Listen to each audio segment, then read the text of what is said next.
नीलम जी। और मुझे लगता है कि सवाल सिर्फ ये नहीं है कि चर्चा हम या तमाम लोग पप्पू कौन है, अब पप्पू कौन है पर कर रहे हैं, या सवाल सिर्फ ये नहीं है कि माचिस किसने दी, इस पर बात हो रही है। मुझे लगता है कि इस बहाने ये कैची वर्ड्स हैं और निश्चित तौर पर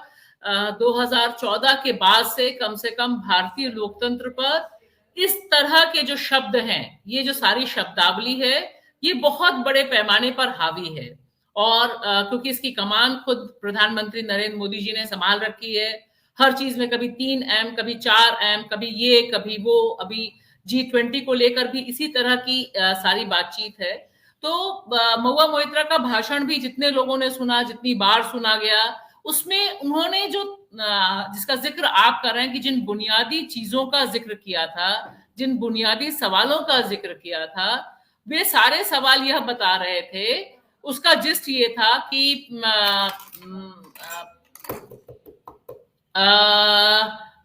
कहीं ना कहीं से बहस को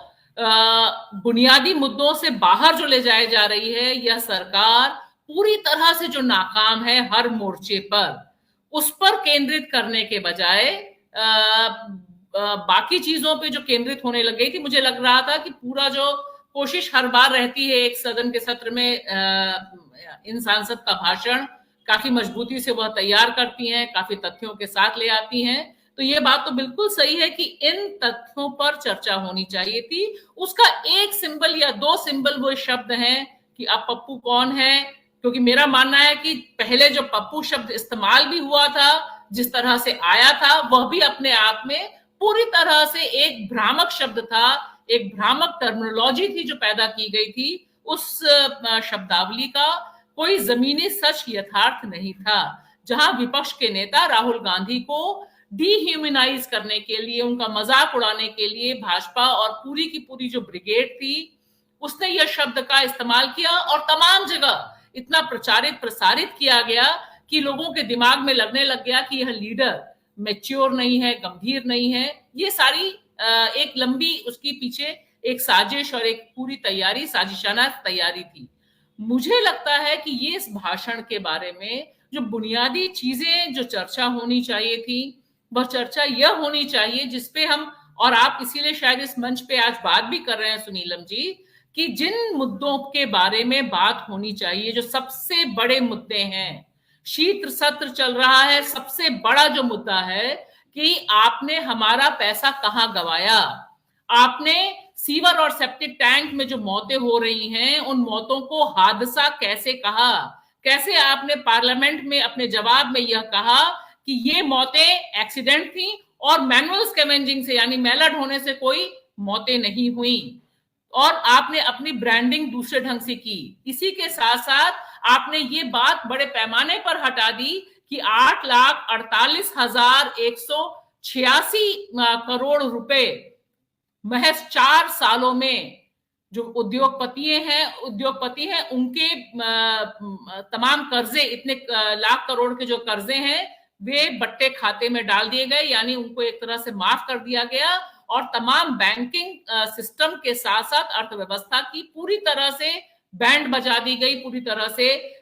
दूसरे मुकाम पर पहुंचा दिया गया। क्योंकि आप देखिए, इसी के साथ साथ इसी सत्र में हमारे माननीय रेल मंत्री कहते हैं कि बुजुर्गों को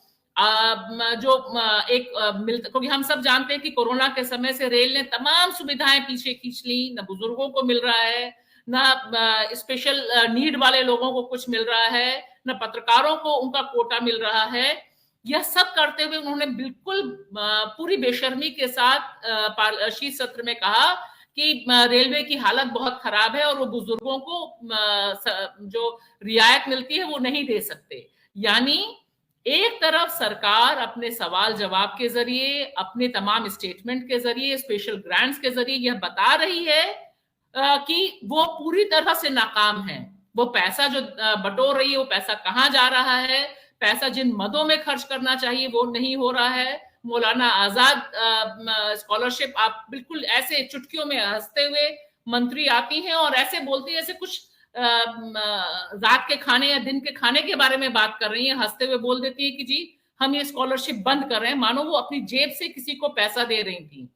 बिना किसी अकाउंटेबिलिटी की जो सरकार चल रही है। मुझे लगता है उनके कुछ बिंदुओं को इस भाषण में काफी मजबूती से रखा गया और शायद इसलिए यह आकर्षण का मुद्दा बना। और निश्चित तौर पे क्योंकि इसमें बार बार वो सवाल पूछती हैं, उनका टेक यही है कि अब पप्पू कौन है, अब पप्पू कौन है, और आखिरी में वो कहती हैं कि जिसने माचिस थमाई, यानी वो सीधे सीधे ये भी बोलते हैं कि भारतीय मतदाता वह ताकतवर शक्ति है जो इस तरह के पागलपन के लिए अधिकार संसद में या चुने हुए प्रतिनिधि, ऐसे चुने हुए प्रतिनिधियों को दे रहा है जो बस्ती की बस्ती आग लगा रही है। तो ये जो सिंबल यूज किया है, यह सिंबल अपनी जगह है। यह सिंबल के जरिए एक डिबेट जनरेट जो हो रही है, मुझे लगता है मजबूरी में ही सही, बहुत मजबूर है मीडिया, हम सब जानते हैं। इन तमाम चीजों पे वो चर्चा नहीं करता। आज भी वो चर्चा बुनियादी मुद्दों पे नहीं कर रहा है। उसको बहुत मजा आ रहा है कि वो सिर्फ पप्पू वाले शब्द पे खेले, क्योंकि इसी बहाने वो भारत जोड़ो यात्रा पर भी हमला करने के लिए कोई मौका चूकना नहीं चाहता, उसे एक मौका मिल जाता है। लेकिन तमाम चीजों के बावजूद सुनीलम जी, मुझे लगता है कि इस भाषण में जो बुनियादी सवाल उठाए गए, सरकार की नाकामी के ऊपर जिस तरह से, जिस मजबूत ढंग से निशाना साधा गया, और भविष्य की जो दुर्गम राह है उसकी ओर भी संकेत करते हुए एक बात जो बहुत अहम कही, जो मुझे लगता है कि तमाम लोगों को कहना, दोहराना जरूरी है, कि हिंदुस्तान हमारा है और हम इसकी विविधता में विश्वास रखते हैं। हिंदू होने का मतलब एक ही ब्रांड का हिंदू होना नहीं है, मुसलमान होने का मतलब एक ही ब्रांड का मुसलमान होना नहीं। भारतीय नागरिक में जो विविधता है उसे जिंदा रखना, बुनियादी मुद्दों को सबके सामने लाना, शायद मुझे लगता है कि इस भाषण की वजह से ही सही, लेकिन कुछ हद तक बहस में आया, वीडियो बड़े पैमाने पर दूसरे लोगों तक शेयर हुआ, एक वायरल वीडियो की संज्ञा इसे दी जा रही है। तो इस बहाने ये चर्चा होना जरूरी है। और साथ ही साथ मुझे आपके मन से मैं ये भी कहना चाहूंगी कि इसका संकेत ये भी मिलता है कि जो एक वैकल्पिक राजनीति की बात या जो अमन की बात भारत जोड़ो यात्रा के जरिए हो रही है, कितना जमीन पे पहुंचेगी मुझे पता नहीं, लेकिन उसकी भी राह मिलती है कि ये जो माचिस पकड़ाई गई है, इसे वापस लेने की राजनीतिक कुंजी क्या है, उस पर भी चर्चा होनी बहुत जरूरी है।